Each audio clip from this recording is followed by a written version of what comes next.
Welcome to The Last Breakfast. Please enjoy the video. In this video, I will explain how to make Product Grid Elementor.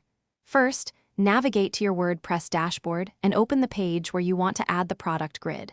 Then, launch the Elementor editor. We'll start by dragging and dropping the appropriate widget onto your canvas. This foundational step ensures you have the basic structure in place before diving into customization. Let's get started. To create your product grid, you'll primarily use the Products widget found in Elementor's widget panel. If you have WooCommerce installed, this widget automatically pulls your store's products. For more advanced layouts or specific filtering options, you might explore premium Elementor add-ons that offer enhanced product grid widgets.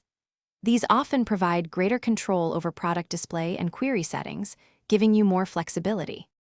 Once your product widget is in place, it's time to customize its appearance. In the widget settings, you can easily adjust the number of columns, typically ranging from 1 to 6, to fit your design. You can also control how many products are displayed per page and their order, perhaps by newest or by price. Dive into the Style tab to fine-tune colors, typography, and button styles, ensuring your grid perfectly matches your brand's aesthetic.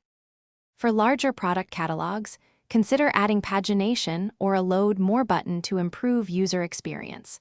Elementor allows you to easily configure these options within the widget settings. Always check your grid's responsiveness across different devices, like tablets and mobile phones, to ensure a seamless shopping experience.